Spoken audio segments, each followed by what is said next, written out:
렘브란트 1606년에서 1669년. 렘브란트는 네덜란드의 레이든에서 방앗간 주인의 아들로 태어났어. 그는 당시에 가장 성공한 네덜란드의 예술가였는데 힘이 넘치는 초상화로 유명했지. 렘브란트는 화가로서는 연이어 성공했지만 가정에서의 삶은 그다지 행복하지 않았어. 사랑하는 아내를 잃고 경제적인 파산으로 힘든 노년을 보냈거든. 결국에는 동전 한 푼 없이 세상을 떠났단다. 렘브란트의 어린 시절에 대해서는 알려진 사실이 거의 없어. 그의 9남매 가운데 그는 9남매 가운데 막내로 태어났는데 다른 형제들과 달리 장사를 배우지 않고 대학에 들어갔다고 해. 그러나 학문을 연구하는 일은 그에게 어울리지 않았어. 결국 대학을 떠나 어엿한 예술가가 될 때까지 견습생으로 지냈지. 그는 20대 초반에 레이든에서 이미 명성을 얻었어. 하지만 렘브란트에게는 더 큰 꿈이 있었지. 1631년에 그는 유럽에서 가장 잘 사는 도시 가운데 하나로 손꼽히는 암스테르담으로 이사를 갔어. 널리 이름을 알리고 싶은 젊은 예술가에게는 안성맞춤인 곳이었지. 명성과 가족. 렘브란트는 예술작품을 사고 팔았던 핸드릭 판 오이렌브르흐의 집에 머물렀어. 얼마 뒤 그 지역의 주역이자 명문가인 딸인 사스키아 판 오이렌브르흐와 결혼을 했지. 렘브란트는 집 안에 있는 아내 사스키아를 정감 어리게 묘사한 스케치들을 아주 많이 그렸어. 렘브란트의 다른 그림에서도 그녀를 자주 볼 수 있지. 렘브란트는 화가로서 화려한 성공을 했어. 부유한 가문들의 조상화와 역사적인 사건뿐만 아니라 신화와 성경 속 이야기들을 그렸지. 이 그림들은 물감을 두텁게 거칠게 칠한 임파스토라는 방법으로 그렸어. 아울러 빛과 그림자를 대비시켜 생생하게 보이도록 했지. 달라진 운명. 렘브란트는 사람들의 인정을 받으면서 많은 돈을 벌게 됐어. 렘브란트와 아내 사스키아는 대저택을 구입하여 그곳을 예술작품과 골동품들로 채웠지. 사스키아는 1641년에 아들 티투스를 낳은 뒤 건강이 나빠졌고 이듬해 세상을 떠나고 말았어. 그녀는 렘브란트와 티투스에게 재산을 물려주었지만 렘브란트는 재혼을 하면 재산을 포기해야 한다는 유언을 남겼단다. 렘브란트는 홀로 지내는 생활이 견디기 어려웠어. 1648년 무렵 자신의 시중을 들던 하녀인 핸드리키의 슈토펠스와 사랑에 빠졌지. 그는 핸드리키의 모습을 여러 차례 그리기도 했지만 그녀와 결혼하기 위해 기꺼이 유산을 포기할 수는 없었어. 돈 문제로 고민하다.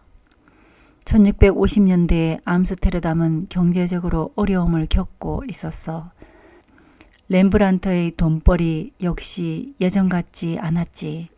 집세를 낼 수 없게 되자 빚을 갚기 위해 가진 것 전부를 팔아야 했어. 그 뒤 1664년에 핸드리키에가 세상을 떠나고 그로부터 5년 뒤에 아들 티투스는 그 뒤를 따랐지. 렘브란트는 가족을 잃은 데다 갚아야 할 빚도 여전히 남아 있었어. 하지만 그 무렵 렘브란트는 많은 작품을 완성했어. 그는 세상을 떠나기 전까지 쉬지 않고 그림을 그렸단다. 63세의 자화상. 렘브란트가 세상을 떠난 1669년에 그린 최후의 그림 가운데 하나이다. 렘브란트의 작품 야간 순찰. 막 행진을 시작하려는 군인들을 그린 단체 조상화. 렘브란트는 그들을 격식을 차리지 않는 보다 자유로운 자세로 그렸다. 디에고 벨라스케스 1599년에서 1660년. 디에고 벨라스케스는 어려서부터 위대한 예술가가 되고 싶었어. 사람들이 자신을 존경해 주길 바랐지. 하지만 대부분의 스페인 사람들은 그림 그리는 일을 하찮은 기술로 여겼어. 벨라스케스는 그림이 고상한 예술이 될 수 있다는 것을 보여주려고 마음 먹었단다. 벨라스케스는 스페인의 세빌야에서 자랐어. 10살 때부터 예술가 프란시스코 파체코에게 그림을 배웠지. 8년 뒤에는 스승도 벨라스케스의 그림 실력에 감탄할 정도가 되었단다. 벨라스케스는 그 다음 해에 스승의 딸인 후아나와 결혼했어. 벨라스케스의 명성은 빠르게 높아갔고 1623년에는 국왕 필립 4세의 조상화를 그리게 됐지.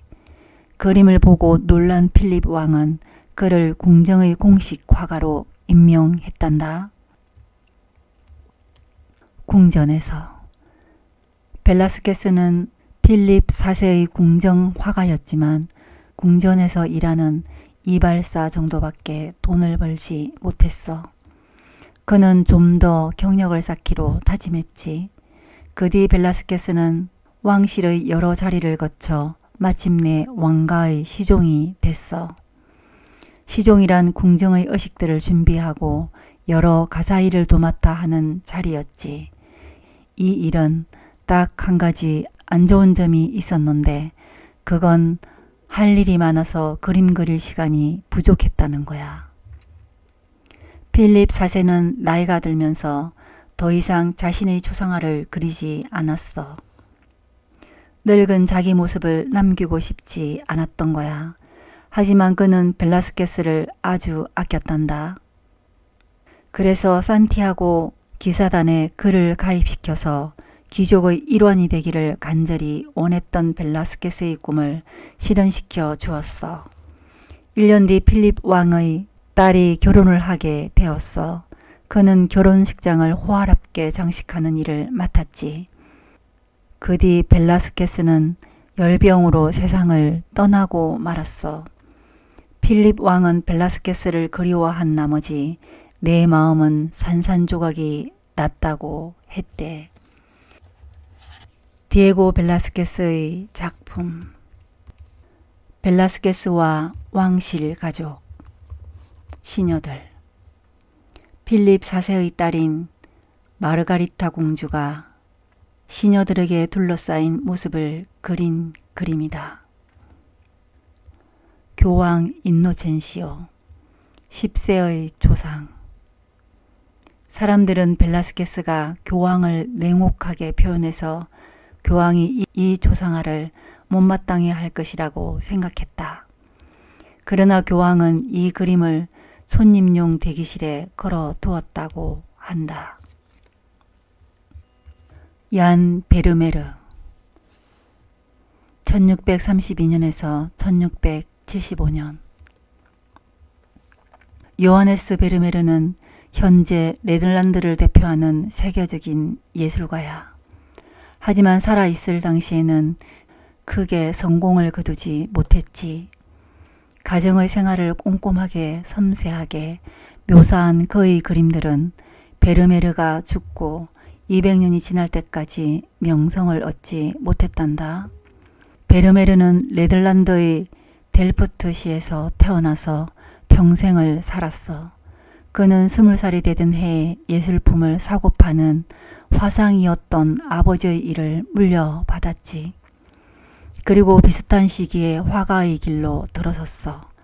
베르메르의 작업실은 집 앞 2층에 있었는데 작업실에 틀어박혀 다채로운 장식들로 방안을 꾸미고 조수들에게 원하는 옷을 입혀 섬세하게 장면을 연출했어. 그리고 그 모습을 그림으로 남겼단다. 힘든 시기. 베르메르는 화가로서도 화상으로서도 돈을 벌지 못했어. 그는 작품에서 좀처럼 손을 떼려 하지 않았던 진지한 화가였지. 하지만 당시의 상황은 예술가들이 견디기 힘든 시기였어. 종교적인 갈등, 전쟁, 전염병과 그 밖의 재난들 때문에 그림을 사거나 그리는데 돈을 쓰려는 사람들을 찾기가 어려웠거든. 베르메르가 사망했을 때 그의 나이는 43세에 불과했어. 그가 죽음에 이를 만큼 심각한 병에 걸린 건 돈 걱정 때문이었다고 해. 얀 베르메르의 작품. 화가의 아틀리에. 이 그림을 보면 베르메르가 어떤 방식으로 작업을 했는지 엿볼 수 있다.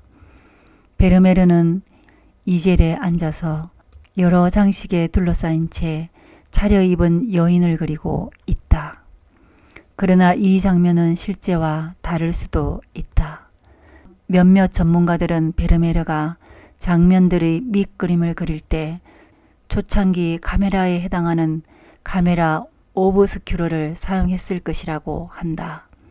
카메라 오브스큐러는 빛이 전혀 들어가지 않는 사각형 상자인데 한 면에 뚫려 있는 조그마한 구멍으로 들어온 빛이 뚫리지 않는 반대쪽 면에 외부의 대상을 거꾸로 비치는 장면이다.